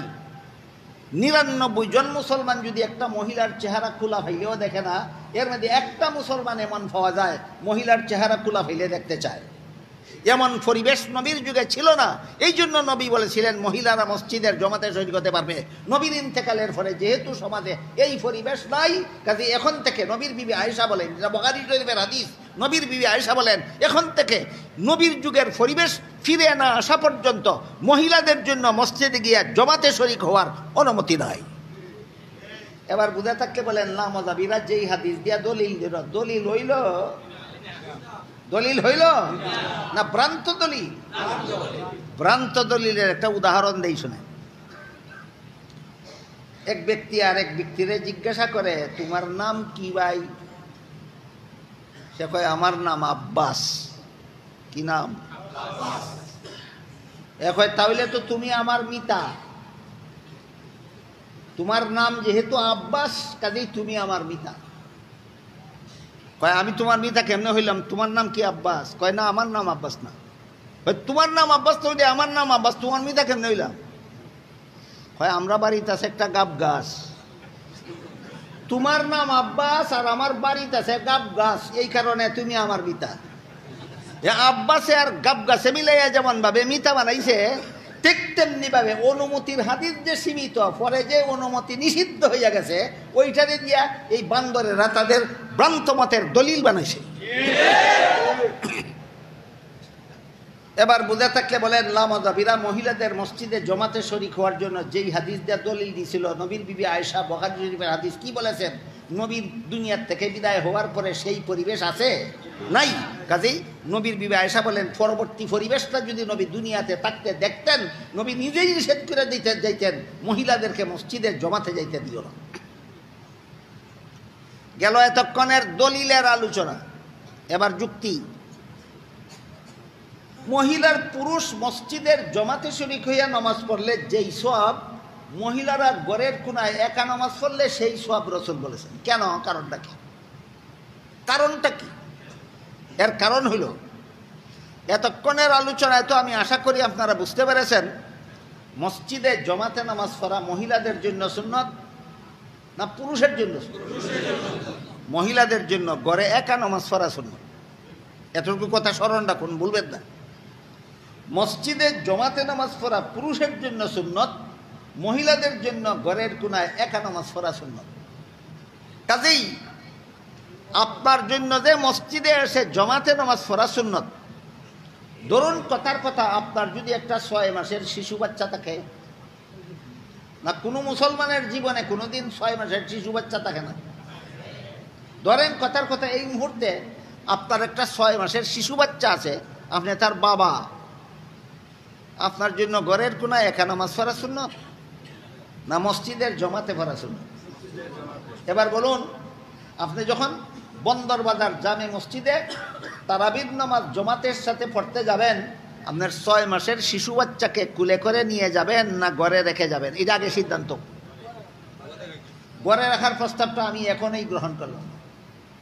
ধরেন 6 মাসের শিশু বাচ্চাটাকে কুলে নিয়েই বন্দরবাজার জামে মসজিদে ইমাম সাহেবের সাথে তারাবির নামাজ জমাতের সাথে পড়তে আসলেন। কত মাসের শিশু বাচ্চা?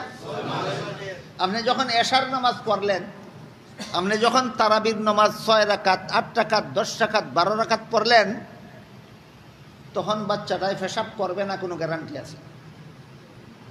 পেশাব করবে না এমন কোনো গ্যারান্টি আছে?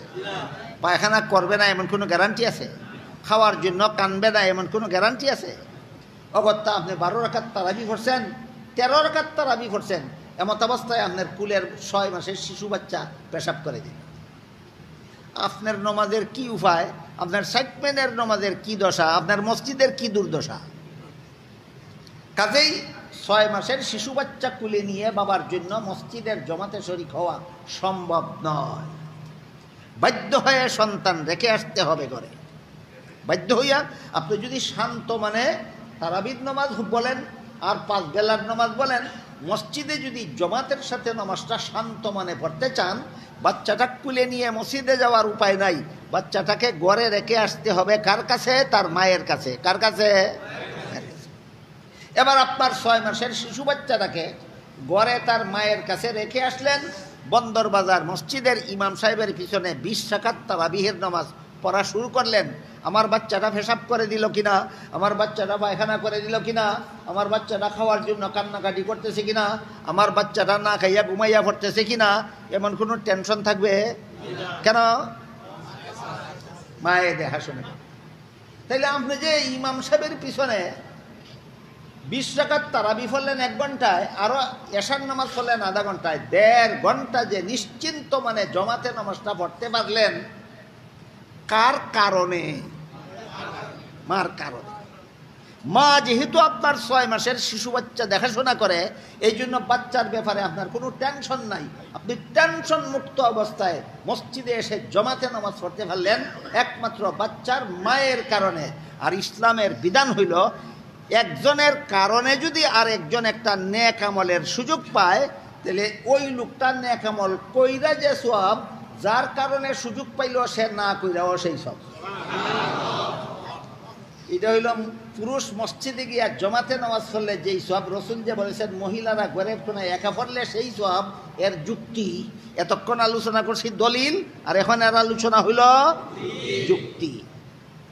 বলেন, পুরুষ মসজিদে জমাতে নামাজ পড়ে যেই সওয়াব পায়, মহিলা ঘরের কোনায় একা নামাজ পড়লেও সেই সওয়াব পাবে। ইসলামের এই বিধানের পক্ষে কোনো যুক্তি নাই না চূড়ান্ত যুক্তি আছে? চূড়ান্ত যুক্তি। আরেক বেটা সাফাবাজ, সাফাবাজ বুঝেন তো, চাপাবাজ। আরেক লোক চাপাবাজ বলে হুজুর আমার 6 মাসের কোনো বাচ্চা নাই, আমি বিবির কাছে বাচ্চা দিয়ে আসার কোন দরকার নেই, আমরা স্বামী স্ত্রী দুজন একসাথে মসজিদে জমাতে শরীক হলে অসুবিধা কি? আলেমদের জন্য বলবো অসুবিধা এইটাই, বুখারী শরীফের হাদিসে নবীর বিবি আয়েশা যেটা বলেছেন, তুমি মসজিদে আসা যাওয়ার পথের যত পুরুষ তোমার কোন নজরে দেখবো সবগুলির গুনার বোঝা তোমার মাথায় চাপানো হবে। হাদিস শরীফে রাসূল করিম সাল্লাল্লাহু আলাইহি ওয়াসাল্লাম বলেন, লাআনাল্লাহুন নাযিরা ওয়াল মানযুরা ইলাইহি, যে পুরুষ ভিন্ন নারীকে দেখলো এই পুরুষের উপর আল্লাহর লানত, আর যেই মহিলা তার শরীরের অঙ্গ প্রত্যঙ্গ ভিন্ন পুরুষকে দেখার সুযোগ দিল এই মহিলার উপরও আল্লাহর লানত।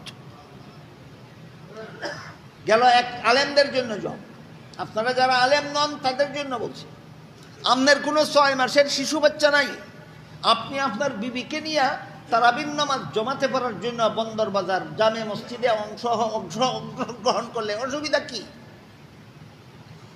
এই প্রশ্নের জবাব জানতে হইলে আমাদের প্রথমে জানা থাকতে হবে মহিলাদের দায়িত্ব শুধু স্বামীর শিশু লালন পালন করা নয়। মহিলাদের যে সমস্ত দায় দায়িত্ব আল্লাহর পক্ষ থেকে অর্পণ করা হয়েছে এর মধ্যে একটা দায়িত্ব হইল স্বামীর ঘর দেখাশোনা করা, 2 নম্বর দায়িত্ব হইল ঘরের মাল সামান দেখাশোনা করা, 3 নম্বর দায়িত্ব হইল সন্তান লালন পালন করা। তোমার 6 মাসের কোনো শিশু বাচ্চা নাই, এই জন্য তুমি বউরে লইয়া মসজিদে যাও, তোমার ঘর দেখাশোনা করবো না। তুমি মসজিদে তোমার বউরে লইয়া গেলে তোমার ঘরের মাল সামান দেখছি সুরে নিয়ে গেলে কে দেখবে, কে বিচারের ব্যবস্থা করবে? কাজেই শুধু বাচ্চা ফালাই কি মহিলার কাজ না, আরো কাজ আছে, সবগুলি কাজে ব্যাঘাত হবে যদি তোমার বিবি সহ মসজিদে জমাতে নামাজ পড়তে চাও। আরেকটা যুক্তি বলি, আমি পৃথিবীর যত দেশে ভ্রমণ করার সুযোগ পেয়েছি সবগুলি দেশে দেখেছি একটা সরকারি আইন আছে, ট্রাফিক সিগন্যাল আইন। ট্রাফিক সিগন্যাল আইন, রাস্তার মুড়ে মুড়ে বিভিন্ন রং বেরঙের বাতি জ্বলে, লাল বাতি, সবুজ বাতি। সরকারি আইন মতে যে গাড়িওয়ালার সামনে লাল বাতি জ্বলে সেই গাড়ি চলবে না থামবে, আর যেই গাড়ির সামনে সবুজ বাতি জ্বলে সেই গাড়ি থামবে না চলবে। সবগুলি সরকারি আইন করলো কেন? অ্যাক্সিডেন্ট থেকে বাঁচাবার। চৌরাস্তার মোড়ের মধ্যে 4টা রাস্তার থেকে 4টা গাড়ি যদি একসাথে আসে, একটার সাথে আরেকটা টেস্ট লাগবে, অ্যাক্সিডেন্ট হবে, দুর্ঘটনা হবে, প্রাণহানি হবে, লক্ষ লক্ষ টাকার ক্ষতি হবে। এটার থেকে রক্ষা করার জন্য সরকারি আইনটা করছে। কিন্তু ঘটনাক্রমে আপনি গাড়ি নিয়ে যাচ্ছেন, সামনে 3 রাস্তার মোড়ে গিয়া দেখেন ট্রাফিক সিগন্যাল রেড লাইট জ্বলে, ট্রাফিক সিগন্যাল রেড লাইট জ্বলে, কিন্তু রাস্তা তার কোনো গাড়ি নাই। ডাইনের রাস্তা তো কোনো গাড়ি নাই, বাইরের রাস্তা তো আর কোনো গাড়ি নাই, সামনের রাস্তায় কোনো গাড়ি নাই, আপনি যে রাস্তা দিয়ে আসছেন এই রাস্তাতেও কোনো গাড়ি নাই। তাহলে 4 রাস্তায় 4 গাড়ি নয়, একটা মাত্র গাড়ি। লাইট কোনটা জ্বলে? লাল। আপনি যদি না মান্য চলে যান ওই ব্যক্তি কিন্তু অন্য গাড়ির সাথে টক্কর লাগবে না, কারণ কোনো গাড়ি নাই তো, অন্য গাড়ির সাথে টক্কর লাগবে না। এই কারণে আপনি যদি গাড়ি নিয়ে চলে যান অ্যাক্সিডেন্ট তো হবে না, ঠিক সরকারি আইন লঙ্ঘন হবে কিনা, ট্রাফিক পুলিশে তোমার ধরবে কিনা, জরিমানা করবে কিনা। তখন যদি বলো অ্যাক্সিডেন্টের আশঙ্কা নাই, আমি রেড লাইট পাচ্ছি না, অসুবিধা কি? এই প্রশ্নের যেই জবাব, তোমার কোনো শিশু বাচ্চা নাই, তোমার বউরে লইয়া যান মসজিদ তারাবির নামাজ জমাতে পড়তে গেলে অসুবিধা কি? ওই প্রশ্নের সেই জবাব সরকারের রেড লাইট যেমন কারণ থাকলেও মানতে হবে, না থাকলেও মানতে হবে। নবীর সুন্নত মহিলাদের ঘরের কোনায় একা নামাজ পড়া, তোমার শিশু বাচ্চা থাকলেও একা পড়তে হবে, না থাকলেও একা পড়তে হবে।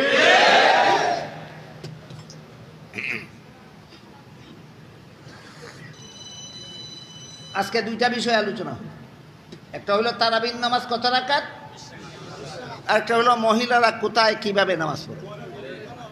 তারাবির নামাজ 20 রাকাত, এটা নবীর সুন্নত, খুলাফায়ে রাশিদিনের সুন্নত, সাহাবায়ে কেরামের সুন্নত, গোটা উম্মতের অনুসরণীয় সুন্নত। এইটাকে যারা বেদাত বলে এরা নিজেরা বেদাতি। তারাবির নামাজ 8 রাকাত পড়া বেদাত, এটাকে যারা সুন্নত বলে এরা নবীর সুন্নত থেকে বঞ্চিত। দ্বিতীয় মাসলা হইল সব নামাজ, যত নামাজ জমাতের সাথে পড়ার বিধান আছে, যেমন তারাবির নামাজ 5 বেলার নামাজ জমাতের সাথে পড়ার বিধান আছে। এই জমাতে নামাজ পড়া পুরুষের জন্য সুন্নত, মহিলাদের জন্য ঘরের কোনায় একা নামাজ পড়া সুন্নত। এই সুন্নত এবং বেদাতের পার্থক্যটা যেন আমরা বুঝতে পারি, ধরে রাখতে পারি। ফিতনাবাদ চরমপন্থী লামাযহাবীদের ভ্রান্ত দলিল এবং অপপ্রচারণায় আমরা যেন কোনো সময় সন্দিহান হয়ে না পড়ি, আমরা যেন বিভ্রান্তির শিকারে পরিণত না হই।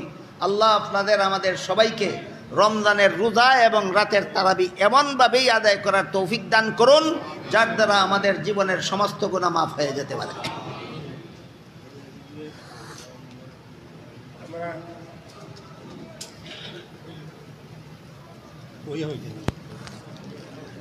আমরা কেন্দ্রীয় মসজিদের পক্ষ থেকে আমরা সুযোগ দেওয়া হয়েছে, এই হিসাবে মুতাল্লিফে আমরা কিছু কথা রাখবো, আমরা শুনি এবং শেষ যত দোয়া করি আমরা যাই।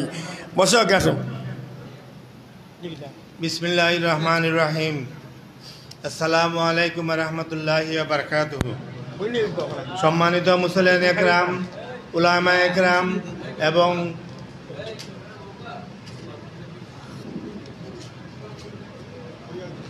সাহাবাগণ বৌকা যারা দোয়া উলামা একরাম, আপনারা অনেকক্ষণ ধরে হযরতের বয়ান শুনেছেন এবং আপ্লুত হয়েছেন বয়ান শুনে, এবং এই বয়ানের মর্ম কথা আপনারা যেন নিজের ভিতরে রাখেন এবং বাড়ির পরিবারের সাথেও গিয়া আপনারা শেয়ার করেন। এতে পরিবার যেমন উপকৃত হবে, আপনিও উপকৃত, সমাজও উপকৃত হবে। তাই আমি হযরতের এই বয়ানগুলো আপনারা সুন্দর এবং সুষ্ঠুভাবে আমি শুনেছেন বলে আমি নিজেও পরিতৃপ্ত হয়েছি। যাই হোক, আমি হযরতের দীর্ঘায়ু কামনা করি এবং হযরতকে আল্লাহ যেন আমাদের এখানে 3 দিনের জন্য আসছিলেন। আমি হযরতকে বলবো আপনারা সবাই বলেন 5 দিনের জন্য আসার জন্য, আগামীতে 5 দিনের জন্য আসার জন্য আপনারা সবাই তো রাজি আছেন। হযরতকে অনুরোধ করেন যেন উনি 5 দিনের জন্য বয়ান করেন। আসসালামু আলাইকুম ওয়া রাহমাতুল্লাহি ওয়া বারাকাতুহু। আমার বলতেছি আল্লামা ওলি হুজুরের বই গাড়িতে আছে, যারা সংগ্রহ করার ইচ্ছা গাড়িতে নেবেন, আপনারা পাইবেন। এবং আল্লামা ওলি হুজুরের মাদ্রাসায় যারা দান খয়রাত করেন, হুজুর সাথে আছেন, হুজুররা তারা কাছে দিয়ে আপনারা রসুল সংগ্রহ করবেন। এই ভাইতে অসুবিধা হয় আমার সাথে যোগাযোগ করবেন, আমি ইনশাআল্লাহ আমার সার পক্ষে রসিদ দেব। আর আল্লামা ওলি হুজুরের জন্য দোয়া করবেন, আরও দীর্ঘ 1 বছর আল্লাহ আশা যেতে আমরা পাইতাম। আমরা মুতাল্লি সাহেব এবারও লেসছেন যে 5 দিন 7 দিন 8 দিন 10 দিন আমরা দেওয়া যায়, হুজুরের চেষ্টা করবা দিবা লাগে। এই হিসাবে আমরা দেশের লাগে, জাতির লাগে, ফিলিস্তিনের লাগে দোয়া করবো।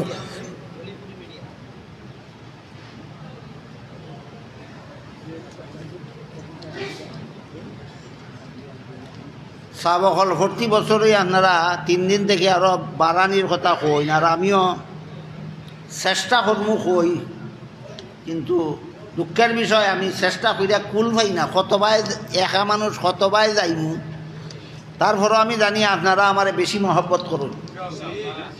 এই কারণে আমি আবারও কইলাম চেষ্টা করবো আরও নি 1-2 দিন বাড়ানি যায়। আপনারা খালি দোয়া খান করতে আল্লাহ আমারে তৌফিক দিতা।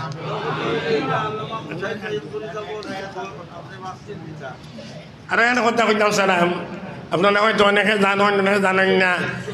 আল্লামা ওলি হুজুরের নতুন করে 4 তলার মসজিদ নির্মাণ করতেছেন। মসজিদের চান্দালাই এসে অনেক খরচ লাগে। আপনারা হুজুরের মসজিদে যারা শরিকিটা চাইন, হুজুরের সাথে যোগাযোগ করবা, আমার সাথে যোগাযোগ করবা, মসজিদের শরিক হইবা। সিলেট জন্য বহুত দিয়েছেন, আরও দেওয়া লাগে আমরা দরখাস্ত করতেছি। আর 4 তলা আমরা খাদিমুল কোরআন পরিষদের বড় মুরব্বী পেশকার সাহেব, আমার আবুল খরসদ্দিন সাহেব, আজি আব্দুল মালিক মারুফ সাহেব সহ সবে আপনার দোয়া চাই আগামী বছর আসব কিনা। আমিও অসুস্থ, আমার যদি দোয়া চাই। আর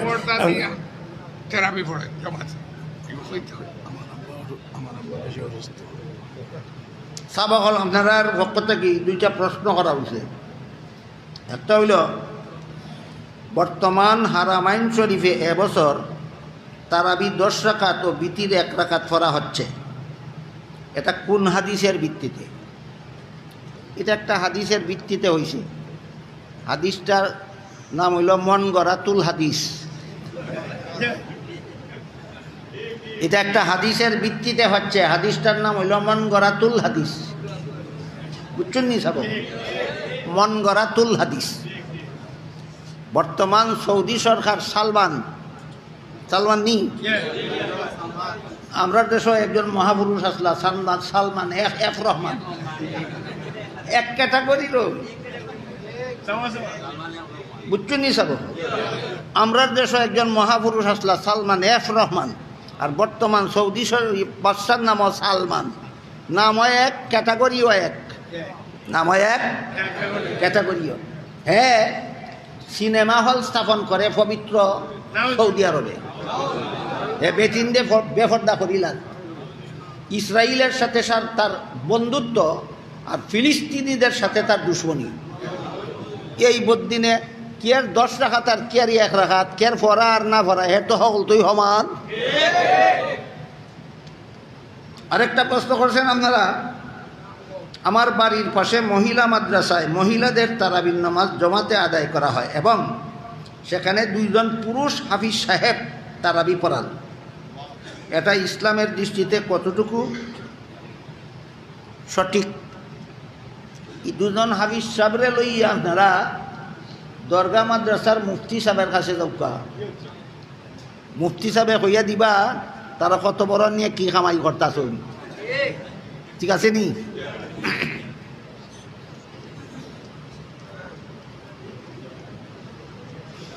সাবক হল আপনারা এখান থেকে বাড়িয়ে আমার ফতে ফতে আরো বত্তা খাম আছে।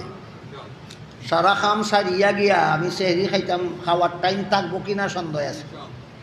এই কারণে মেহরবানি করিয়া আপনারা কেউ মুসাফা খান করার লাগে আমারে লেট করেন না। বারবার আপনারা কইছি যারা নিয়ত আছিল মুসাফা করার পারছেন না, আল্লাহ আপনারা পুরা মুসাফার সব দিলে। তাহলে খাম কইরা সব পাইলা না, আনা খামে আনা ডিউটিতে বেতন পাইলে সেনে মেহনত করিয়া ডিউটি করার যাইতা। মেহরবানি করিয়া দোয়া আপনারা প্রাণ খুললে আপনারা লইয়া ওই করমু। মেহরবানি করিয়া আমার ক্ষতিটা করুন না, যেন কেউ মুসাফার চেষ্টা করুন না। اللهم صل على سيدنا ونبينا مولانا محمد وعلى آله وصحبه وبارك وسلم كما تحب وترضى عدد ما تحب وترضى. الحمد لله الذي هدانا لهذا وما كنا لنهتدي لولا أن هدانا الله. ربنا ظلمنا أنفسنا وإن لم تغفر لنا وترحمنا لنكونن من الخاسرين. ربنا آتنا في الدنيا حسنة وفي الآخرة حسنة وقنا عذاب النار. ইয়া আল্লাহ, আমরার এই মুবারক তাফসীরুল কুরআন সমাবেশে কবুল আর মঞ্জুর করো। এর উসিলায় আমরার জিন্দেগানে হেদায়েত করো। সমস্ত মুমিন মুসলমান মুর্দেগানে নাজাত দান করো। ইয়া আল্লাহ, অন্তত এই 3 দিন সূরাতুল বাকারার 183 নম্বর আয়াত থেকে 187 নম্বর আয়াত পর্যন্ত কয়েক আয়াতের 2-1টা শব্দের তাফসীর প্রসঙ্গে যা কিছু আলোচনা হইল, ইয়া আল্লাহ আমাদেরকে বুঝার এবং এর উপর আমল করার, জীবন গড়ার তৌফিক দান করো। ইয়া আল্লাহ, আমার কাছে যারা যত রকমের দোয়ার দরখাস্ত করছেন প্রত্যেকের নেক দোয়ারে কবুল মঞ্জুর করো। ইয়া আল্লাহ, যারা যত আশা নিয়ে হাত উঠাইছি প্রত্যেকের নেক বাসনারে কবুল আর মঞ্জুর করো। ইয়া আল্লাহ, অনেক বেমারির পক্ষ থেকে দোয়ার দরখাস্ত, ইয়া আল্লাহ যারা দরখাস্ত করছেন, যারা দরখাস্ত করতে পারছেন না, সমস্ত বেমারিদেরকে আরোগ্য দান করে দাও। ইয়া আল্লাহ, সমস্ত দুঃখীদের দুঃখ দূর করে দাও, সমস্ত পেরেশানদের পেরেশানি দূর করে দাও। ইয়া আল্লাহ, সমস্ত সমস্যাওয়ালাদের সমস্যার সমাধান করিয়া দাও, সমস্ত অভাবগ্রস্তদের অভাব দূর করে দাও। ইয়া আল্লাহ, সমস্ত ঋণগ্রস্তদের ঋণ পরিশোধ করার তৌফিক দান করে দাও। ইয়া আল্লাহ, 3 দিনের তাফসীরে আমরা বুঝতে পারলাম খানাফি না সাইরিয়া রোজা রাখলে রোজা না রাখার গুনাহ থেকে বাঁচা যায়, আর সমস্ত গুনাহ তওবা করিয়া সাইরি রোজা রাখলে সারা জীবনের গুনাহ মাফ হইয়া যায়। ইয়া আল্লাহ, যেভাবে রোজা রাখলে সারা জীবনের সব গুনাহ মাফ হইয়া যায়, আমরা ওইভাবে রোজা রাখার তৌফিক দান করো। ইয়া আল্লাহ, রোজার মধ্যে কোনো ত্রুটি ভুল ত্রুটি হইয়া গিয়া থাকলে দয়া করে মাফ করে দাও। তুমি তৌফিক দিছ যে পরিমাণ নামাজ রোজা ইবাদত বন্দেগী করার, আমার পক্ষ থেকে আমরার পক্ষ থেকে কোনো ত্রুটি হইয়া থাকলে দয়া করে মাফ করে দিলাও। দয়া করে আমরার এই টুটা ফাটা ইবাদত বন্দেগীরে কবুল আর মঞ্জুর করে দাও। ইয়া আল্লাহ, যে সমস্ত উলামায়ে কেরাম বুজুর্গানে দিন মুমিন মুসলমান দুনিয়ার থেকে বিদায় হইয়া গেছেন, ইয়া আল্লাহ বিশেষ করে জামে মসজিদের অতীত মুতাওয়াল্লি সাহেব সহ যে সমস্ত উলামায়ে কেরাম বুজুর্গানে দিন মুমিন মুসলমান দুনিয়ার থেকে বিদায় হয়ে গেছেন তারার খবর রে জান্নাতের বাগান বানাই দাও, জান্নাতুল ফিরদাউসে তাদের ঠিকানা করে দাও। আর যে সমস্ত উলামায়ে কেরাম বুজুর্গানে দিন মুমিন মুসলমান বর্তমান মুতাওয়াল্লি সাহেব সহ যারা বাঁচিয়ে আছেন ইয়া আল্লাহ তাদের সবাইকে হায়াতের তৈয়্যিবা দান করে দাও। ইয়া আল্লাহ আমাদের সকলের পক্ষ থেকে লাখ লাখ কোটি কোটি দুরূদ আর সালাম রাসূল করিম সাল্লাল্লাহু আলাইহি ওয়াসাল্লামের রওজা শরীফে পৌঁছাইয়া দাও। রব্বানা তাকাব্বাল মিন্না ইন্নাকা আনতাস সামিউল আলিম ওয়া তুব আলাইনা ইন্নাকা আনতাত তাওয়াবুর রহিম ওয়া সুবহানা রাব্বিকা রাব্বিল ইজ্জাতি আম্মা ইয়াসিফুন ওয়া সালামুন আলাল মুরসালিন ওয়ালহামদুলিল্লাহি রাব্বিল আলামিন আমিন বিরহমাতিকা।